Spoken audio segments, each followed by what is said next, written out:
এই সেই বিদ্যুতের খাম্বা, যেই খাম্বার জন্য প্রত্যেকটা খাম্বার জন্য 30,000 40,000 টাকা করে চার্জ করা হয় সাধারণ মানুষের কাছ থেকে। অথচ এই খাম্বা পল্লী বিদ্যুতের নিজের থেকে দেয়া উচিত, দেওয়ার কথা। কারণ যেখানে খাম্বা প্রয়োজন সেখানে তো খাম্বা দিতেই হবে, কারণ ব্যবসাটা তো পল্লী বিদ্যুতের বা বিদ্যুৎ কোম্পানির, তাই না? তাহলে কেন গ্রাহকের কাছ থেকে খাম্বার টাকা নেওয়া হবে? খাম্বার টাকা 30,000 টাকা করে নেওয়ার পরে দেখবেন আপনার 3টা খাম্বা লাগে 90,000 টাকা নিয়ে গেছে।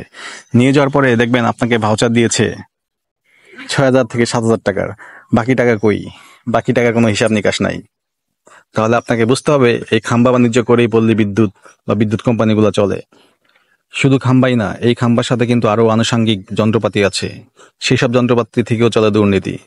আপনার এই খাম্বার জন্য আবেদন করলে আপনি খাম্বা কত বছর পরে পাবেন সেটা আল্লাহ মাবুদই ভালো জানে।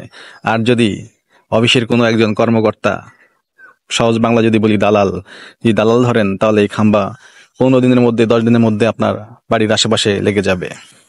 এই হচ্ছে বর্তমান অবস্থা। দেখবেন একজন দালালের, যে নাকি পল্লী বিদ্যুতে চাকরিও করে না বা কোনো বিদ্যুৎ অফিসে চাকরিও করে না, সে আশেপাশে ঘুরঘুর করে শুধু, সে প্রত্যেক মাসে 3 লাখ 4 লাখ টাকা করে ইনকাম করে। কিভাবে সম্ভব? এই যে এইভাবেই। কারণ আপনি যখন একটা বিদ্যুৎ মিটারের জন্য আবেদন করবেন এবং ওদের টিম গিয়ে যখন ইনভেস্টিগেশন করবে, যখন দেখবে যে 120 মিটারের দূরে আছে, তখনই তারা বলবে আপনার এখানে একটা খাম্বা লাগবে, খাম্বা ছাড়া আপনি মিটার পাবেন না।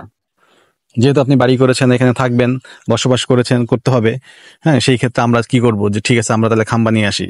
তখন তারাই আপনাকে আবার বুদ্ধি দিয়ে দিবে যে আপনি একা কেন আনবেন, আপনার আশেপাশে যারা প্রতিবেশী আছে তাদের সাথে শেয়ার করেন। যে 3টা খাম্বা লাগে, যদি 1 লক্ষ টাকা লাগে, আপনার 5টা বাড়ি মিলে, 10 জন বাড়ি মিলে 10,000 টাকা করে দিয়ে দেন, তাহলে তো ব্যাপারটা হালকা হয়ে গেল। অর্থাৎ একজনের উপর জুলুম না করে টাকাটা কিভাবে তারা নিবে, যাতে ওই ব্যক্তির একার দিতে কষ্ট না হয়, সেটার জন্য তারা সহজ ব্যবস্থা করে দেয়, সহজ করার রাস্তাটাও দেখায় দেয়। হায় রে হারামখোরের দল, তোরা এইভাবে হারাম খাস, পরকাল নিয়ে একবারও চিন্তা করিস না। এটা তো গেল খাম্বার পালা। খাম্বার পালা শেষ হইতে না হইতে এইবার বলবে আপনার মিটারের জন্য লাগবে 15,000 টাকা। বর্তমানে প্রিপেড মিটার নাই, বর্তমানে কেবল নাই। আপনাকে মিটার নিতে হইলে কেবল বাইরে থেকে নিতে হবে। এই কেবল বাইরে কিনতে পাওয়া যায় না, আমাদের মাধ্যমেই কিনতে হবে। এই সেই বলে আপনার কাছ থেকে প্রতি মিটারে 15,000 টাকা করে নিয়ে যাবে। যার যার কাছ থেকে যে যেভাবে পারে, কেউ 7,000 নেয়, কেউ 8,000 নেয়। এটা কেস ভেদে ডিপেন্ড করে কত টাকা বিল হবে। যদি বুঝতে পারে আপনি একটু সহজ সরল, তাহলেই হচ্ছে সে আপনার কাছ থেকে বেশি টাকা নিয়ে নিবে। বাংলাদেশের এমন একটা বাড়ি দেখাইতে পারবেন না যেই বাড়িতে মিটার আনতে কোনো টাকা লাগেনি। যদি দেখাইতে পারেন সেটা রেয়ার, হয়তোবা লাখে একটা। কারণ ওরা এইভাবেই নেটওয়ার্কটা বিস্তৃত করেছে যেখানে টাকা ছাড়া কাজই হবে না।